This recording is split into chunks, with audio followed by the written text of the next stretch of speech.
Hey there, welcome to the Career Refresh. I'm your host, Jill Griffin. And there are so many new listeners here that I thought it was a good time to reintroduce myself. Quite the journey from being a media executive to what some clients call me as their career transformation catalyst. Other clients call me their career consigliere, which of course is a Godfather reference. And that always cracks me up. But you know, there are moments when you pause and you look around at your career and you think, is this what I'm doing? Is this what we're going for? Is this where I want to be? And I've been there, and I had an amazing career in corporate. And frankly, I was also helping people navigate their careers while I was running strategy for major brands. But now I've been doing this full time for almost 8 years, helping people navigate their own career crossroads. So after spending many years driving multi-million dollars of revenue for household name brands like Coca-Cola, Microsoft, Samsung, and most recently Hilton Hotels, I recognized that my true passion wasn't just in executing successful strategies and campaigns. It was helping others discover and achieve their full potential. So I made the leap, went out on my own. It's been 8 years now. And as a girl who's always a strategist at heart, helping people really think about their career strategically while also being an executive coach is two completely different things that I do with people. One is building your strategy and learning how to navigate your career at whatever stage of your career you're in. The executive coach part is once you're in the job, how are you navigating the complexities of the modern workplace? And that's everything from personalities at the executive level, your peers, the people who are on your team, and how are you continuing to show up the way you want to? And how does that really match to what I would call your professional brand?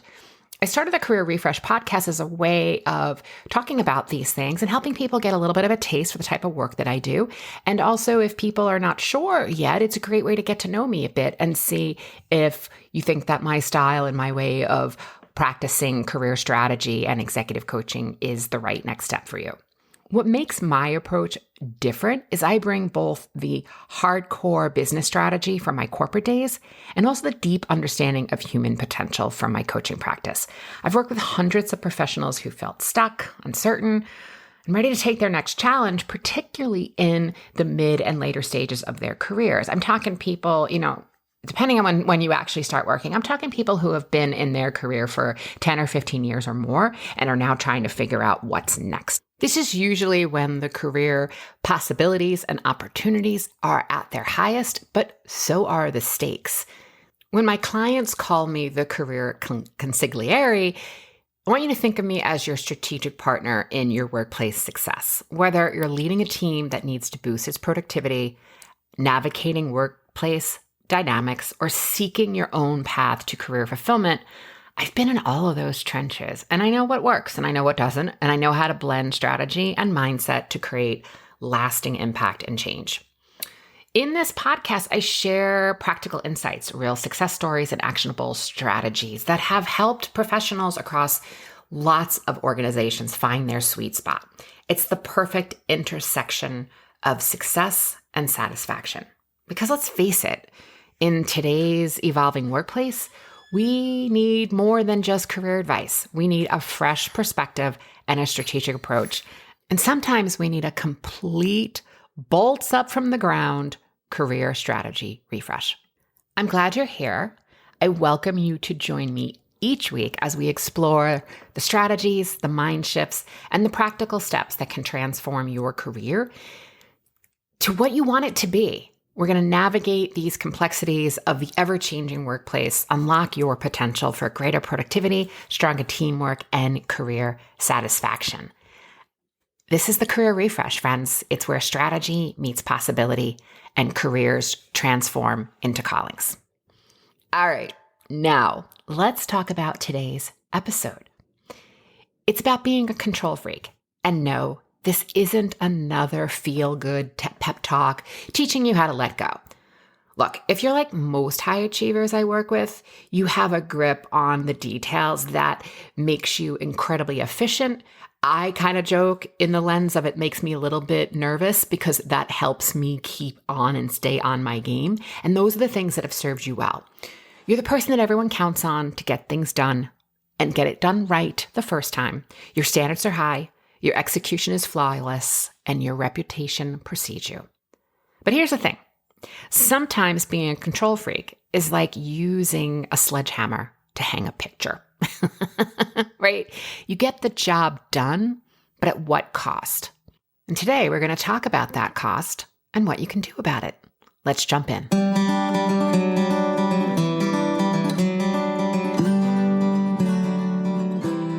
I see the control freak play out constantly, especially in my executive coaching clients.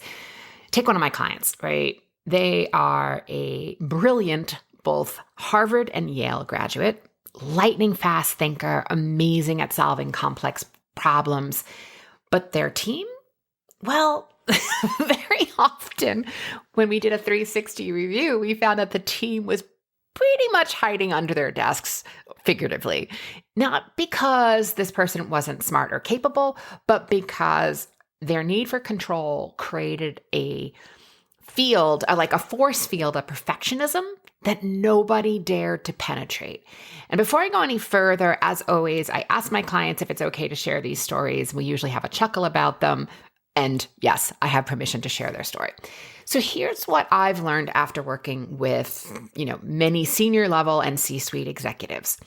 Control tends to be just anxiety. We think that if we can micromanage every microscopic detail, that will ward off disaster. But it's not true.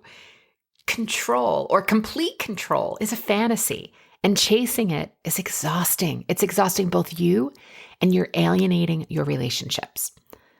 Consider this.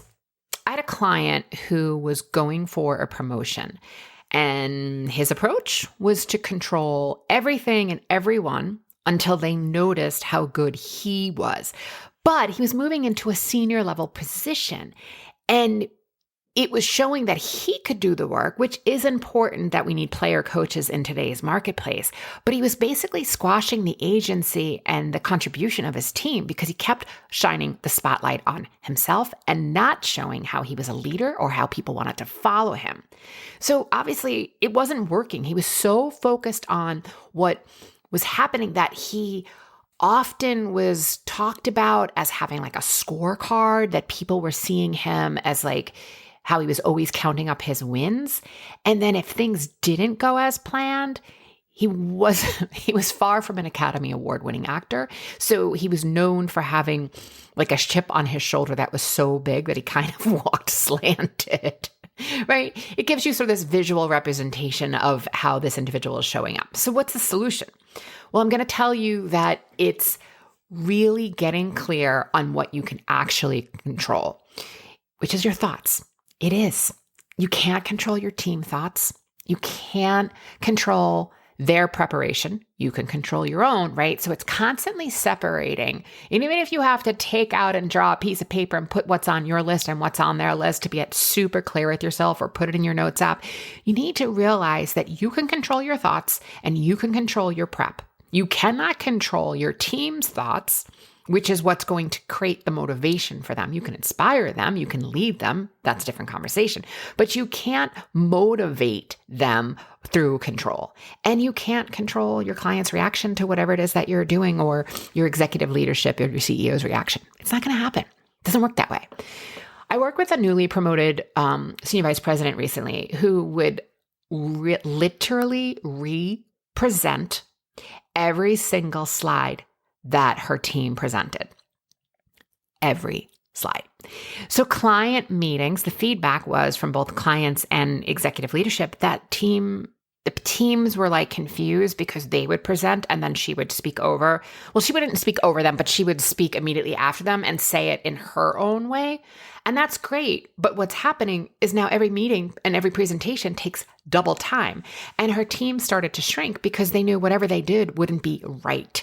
So we worked with her to ease up and to do some prep with the team. And if she needed to have a timeline with her team as to when they needed to pre-present to her before the executive client meeting, listen, I'm all for that, right? You want to be buttoned up and the client wants you to be buttoned up too.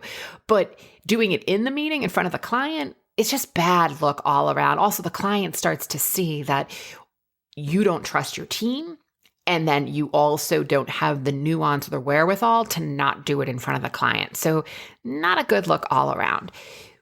What was happening then when she started to do the pre-work with the team is the whole team started to step up. They were getting ready for that pre-planning meeting with her. They were getting ready for the pre-presentation. They were bringing their all to that meeting. And overall, everyone really started to get happier because it's like it became a little bit looser. It wasn't so tight and controlling. When I have clients who I find are very intent, or as I say, high strung, and I say that with love, I offer you to stop asking yourself, what do I need to fix? And how do I make sure all of this goes, right? And start asking yourself, how do I want to handle this? It's a subtle shift, but you'll start to see the difference between sort of being the director of the play behind the scenes, which is trying to control every single piece of it, versus being a leader and telling people the end result of what you want and letting them bring their creativity and their strategy to the table. And it's going to offer up a diversity of ideas. And that's where the work gets stronger and people start to really feel that they can relax a little bit. And that will enable that's that prefrontal cortex. They'll be able to start thinking better because they're not under such a tight situation where they don't have a place to breathe or speak. And if you are the person who is dealing with the control freak boss, I know you're out there. Many of us have dealt with it. Here's what I would suggest you do. Figure out your boss's hot buttons. Is it surprises, delayed updates, Excel spreadsheets with broken formulas so that there's manual inputs and you know who you are? Right? Figuring out what are the buttons that are being pressed. You want to really think about that in advance and then move forward. When I've seen teams that have a breakdown between the leader and the team, at times when it's coming from the boss who's the control freak and you're reporting to that person, getting ahead of it and understanding that they want proactive updates so that, again, they're not coming from that place of fear or anxiety is really where you're going to see the shift in the actual work and the day-to-day. It's going to take time. It may not happen overnight. But when you over-communicate, you're doing it strategically and purposefully. Like, got it, on it, I'll update you by end of day. Simple, clear, proactive. And then finding how they prefer to communicate. I find that more and more people are hating on email, but then texting them isn't good because you don't have a track of the conversation. So if you're using a system like Slack or Teams, making sure you know how your supervisor wants to communicate so that it's all in one string and we know where to go back to find the information. Being detailed orientated and having high standards is not the problem here, folks. The problem is when those traits start running the show and you're left exhausted and stressed, the team is demotivated, and you're still not getting the results that you want. That's what we're talking about, the problem. The most successful leaders that I coach have mastered what this is like the strategic release. They know when to hold on tight to certain pieces, but they also know when to be loose, like a loose garment, and let others run with the ball. They've learned that sometimes good enough really is good enough, and that we don't necessarily need to have everything at a higher level of perfection. It's sort of that like important, not urgent. Is this where we need to be focusing on perfection, or do we need to be really striving for perfection in another release or another execution or initiative? So here's your homework, because yes, I do give homework. I want you to think through the next time you feel that control freak rising. First of all, where do you feel it in your body? I start to feel it in my chest and my throat, where I'm like, I can almost hear my pulse in my ears. I'm just going to tell you to pause and let that anxiety just sit there for a second and really ask yourself, is doing it this way helping or hurting your end goal? Sometimes the answer will be great. It is helping, and we need to have that level of detail. Awesome. Carry on. But when is it hurting? Sometimes it's really hard to read the label from inside the jar, and you don't even know it's hurting. It's also helpful to have check-ins with your team. How are they doing?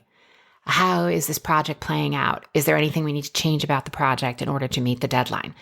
Really finding a different way of coaching your team and asking them questions and letting them roll it. The other thing, it's very similar to coaching in the work that I do. If I moved out of coaching, which is asking questions to prompt you think of the answers that you have inside you. And occasionally you need an outside boost, but for the most part, you have the answers or the path forward. If I was doing all that work as a control freak and trying to figure everything out, again, that's what we're talking about, exhausting. If you as the leader ask your team to think through it and give you the answers, then your energy is on being a leader, managing your energy and asking them the right questions, not controlling every single thing. The answer to all of this isn't about changing who you are, right? You are super effective and you've created a lot of results, but sometimes loosening your grip a little bit will really show others that you believe in them and that you are really stepping out of managing and stepping into leading and coaching, because that's what we want. We want leaders that also know how to coach their people, because you can't be there at every single time. And if you always have to be there and control everything, again, you're taking away their agency and they're not able to think. Loosening that grip, asking them the right questions, asking them how they would approach it. Again, you get to fine tune it. You get to massage it. You get to redirect them as needed. But trust me on this one. I've seen hundreds of executives and work with them privately. I used to be the control freak myself, but trust me on this. Try the coaching approach. And that is, again, asking questions that are how, what, when, where, who, if. Avoid asking your team a why-based question, like, why are you doing this, right? That can be really triggering for people. It shuts them down. They can't necessarily be strategic or give you an answer. But the how would you, what would happen if, when would I see this, where are we going with this idea? Like asking questions that are more loose and open helps people think. All right, friends, you got this. And if you have any questions or any feedback, always email me at hello@jillgriffincoaching.com. I want to hear from you. And in the meantime, have a great week, and I'll see you next time. I'm Jill Griffin, your host of the Career Refresh Podcast. My mission is to make workplaces more successful for everyone. So if you have ideas for topics or future guests, please email us at hello@jillgriffincoaching.com. Until next time, embrace possibility, be generous, intentional, and kind.